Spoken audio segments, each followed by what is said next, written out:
د هیله میډیا درنو لیدونکو سلام پام وکړئ د نن خبري ټولګې ته د افغان او پاکستاني پوځیانو ترمنځ جګړه شوې د هیواد په ختیځ کې د 201 خالد بن ولید قلو اردو ویان وحید الله محمدي طلوع نیوز ته ویلي د ننګرهار نازیان ولسوالۍ کې په فرضي کرښه له پاکستاني ملیشو سره د نن مازدیګر جګړه غچ اخیستونکی برید نه و بلکې افغان پولیسو ځواکونو د هغوی د ډزو په غبرګون کې ورباندې برید کړی دی د نوموړي په خبره هلته نننۍ جګړه کې افغان لوري ته کوم زیان نه دی اوښتی خو د پاکستاني لوري او شمیر پوستې په نښه کړي دي افغان چارواکي وایي که امر وشي پېښور او کوټه به ونیسي د شمال ختیځ زون د نظامي محکمې مشر عبدالهادي همت ویلي چې د پاکستان وروستیو هوایي بریدونو ته په اشارې سره افغان ځواکونه چمتو دي چې سخت ځواب ورکړي خو تر اوسه ورته رسمي اجازه نه ده ورکړل شوې نوموړی وایي چې د هیواد دفاع د هر افغان مسؤلیت دی او دا د فرض عین په توګه ګڼي خو زیاتوي چې له مشرانو او د امیر له اجازې پرته له هیواده بهر پوځي اقدام نه ترسره کیږي عبدالهادي همت ویلي که ورته اجازه ورکړل شي افغان ځواکونه به د پاکستان پر وړاندې غچ واخلي او جګړه به د هغوی خاورې ته وغځوي چې پېښور او کوټه به ونیسي پنجاب کې پر پاکستاني عسکرو ځانمرګی برید شوی د پاکستان د پنجاب ایالت په بهکر ولسوالۍ کې د پاکستاني پولیسو په داجل مرکز د ځانمرګي برید تلفات لوړ شول رسنیو کې خپرې شوې ویډیو کې لیدل کېږي چې د ټپیانو او جسدونو د لیږد لپاره 4 امبولانسونه ساحې ته رسېدلي دي لومړني جزئیات دا دي چې 15 پاکستاني پولیس هلاک شوي او 15 تنه ټپیان دي تلفات ښایي لوړ هم شي په ویډیو کې ښکاري چې یو جسد پر ځمکه پروت دی او د بهکر ولسوالۍ په روغتون کې بیړنی حالت اعلان شوی دی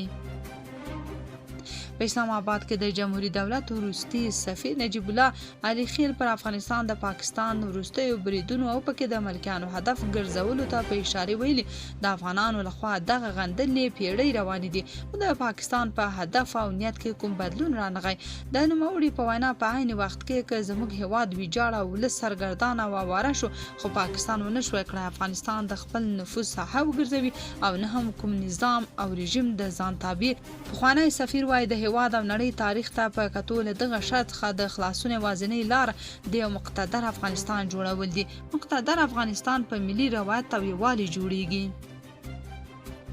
اسف درانی په ضمني ډول ننګرهار کې ملکی تلفات تایید کړه د افغانستان لپاره د پاکستان ځانګړي استازي اسف درانی په خپل ایکس ادعا کړې چې د افغانستان پر 9 نقطو وروستي بریدونه ښیي چې د اسلام آباد او کابل ترمنځ باور ډیر کم شوی دی نوموړي ویلي طالبان په دغو بریدونو کې یوازې ملکی تلفات برجسته کوي په داسې حال کې چې 80 ترهګر پکې وژل شوي که په دغو بریدونو کې ملکی تلفات تایید شي رښتیا هم د افسوس خبره ده نوموړي داسې مهال په دغو بریدونو کې د ترهګرو د وژلو ادعا کوي چې یوناما د ننګرهار په برید کې د لږ تر لږه 13 ملکیانو شهادت تایید کړ پاکستان تر دې وړاندې هم په خپلو هوایي بریدونو کې ملکیان هدف ګرځولي دي دا لومړی ځل دی چې پاکستان په دغو بریدونو کې ملکي تلفات تاییدوي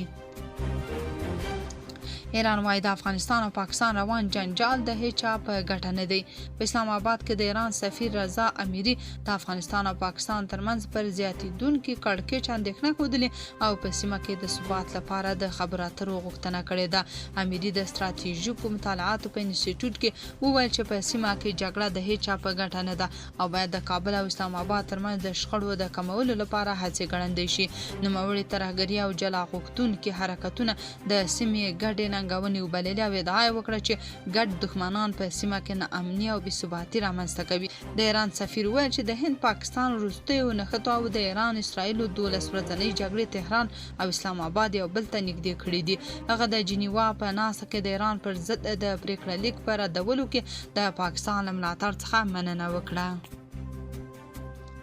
تیرو 2 کلونو کې 15 میلیونه افغان کډوال افغانستان ته راستانه شوي په افغانستان کې د ملګرو ملتونو مرستندوی پلاوی یعنی یوناما په خپل تازه راپور کې ویلي چې په تیرو 2 کلونو کې شاوخوا 15 میلیونه افغانان له ګاونډي هیوادونو څخه خپل هیواد ته راستانه شوي دي یوناما په ډاګه کړې چې یوازې د 2015 کال د جون او جولای میاشتو په جریان کې هر ورځ له 10,000 څخه تر 40,000 پورې کډوال ایران څخه افغانستان ته داخل شوي دي د راپور له مخې راستنېدونکو نږدې درېیمه برخه ښځې او نجونې دي چې پکې تر 18 کلونو کم عمره ماشومان هم شامل دي. یوناما د راستنېدونکو په منځ کې د ښځو او ماشومانو لوړ شمېر ته په اشارې د دغه قشر پر وړاندې فرشته ننګونو اندېښنه ښودلې ده. د ملګرو ملتونو دغه بنسټ ټینګار کړی چې راستنېدونکو کورنیو ته باید د بنسټیزو خدماتو د برابرولو او د هغوی د خوندي ادغام لپاره نړیوال ملاتړ دوام ومومي. د پنجګور ولسوالۍ له ښاره شاوخوا 80 کیلومتره لرې د جدګي په سیمه کې وسلوال موټر سایکل سپارو پر 2 موټرو ډزې کړې چې له امله 6 تنه وژل شوي دي. د راپورونو له مخې 2 موټر سوځول شوي او بریدګر له سیمې تښتېدلي دي. په بله پیښه کې د پنجګور په پروم سیمه کې پاکستاني ځواکونو د 2 موټرو د درولو هڅه کړې چې خو یو موټر د درېدلو پر ځای د تېښتې هڅه کړې او وروسته پرې ډزې شوي دي. په دغه پیښه کې 2 افغانې ښځې وژل شوي او 3 نور افغانان ټپیان شوي دي. ځایي چارواکو ویلي په 2 موټرو کې افغان وګړي سپاره او هڅه کوله له پولې واوړي. ټپیان او جسدونه روغتون ته وړل شوي او نور کسان نیول شوي دي. د افغانستان کرکټ بورډ په رسمي ډول اعلان وکړ چې انګلستاني تجربه لرونکی روزونکی ریچارډ پایپز د ملي لوبډلې د نوي مشر روزونکي په توګه په دنده ګمارلی دی. نوموړی د پخواني روزونکي جاناتن ټروډ ځایناستی شو چې د 2016 کال تر شراوریزو نړیوال جام وروسته له خپلې دندې استعفا کړې وه. د دوی په وینا ریچارډ پایپز په نړیواله کچه یو پیژندل شوی روزونکی دی چې د کرکټ په نړۍ کې لویه تجربه لري. دوی وایي نوموړي د ویسټ انډیز د کرکټ بورډ د لوړ فعالیت د مدیر په توګه دنده ترسره کړې چې په 2014 کال کې د ویسټ انډیز د نارینه‌و، ښځینه‌و او تنکیو ځوانانو ډلو ته د نړیوالو اتلولیو په ګټلو کې بنسټیز رول درلود. د فلسطین لویدیځه غاړه نابلس ښار کې صهیونیستي رژیم پرون دوشنبه د ابوبکر په نوم جومات ته اور ورته کړی او پر دیوالونو یې توکمپالي شعارونه لیکلي دي. حماس د اشغالګرو دا اقدام خندلی او زیاته کړې ده چې دا سرغړونې او منظم فاشیستي جنایت او د اسلامي مقدساتو سپکاوی دی. حماس غورځنګ له ټولو فلسطینیانو د پاڅون غوښتنه کړې او په ټینګار ویلي چې ټول باید د جوماتونو او مقدسو ځایونو د ساتنې لپاره پراخ اقدام وکړي. الجزیرې ویلي په اعلامیه کې له ملګرو ملتونو غوښتل شوي څو د پیښې عاملین حساب ورکولو ته راوکاږي. فلسطیني ادارو ویلي اشغالګرو اسرائیلو له تیرو 2 کلونو راهیسې لویدیځه غاړه کې 45 جوماتونو ته اور اچولی دی.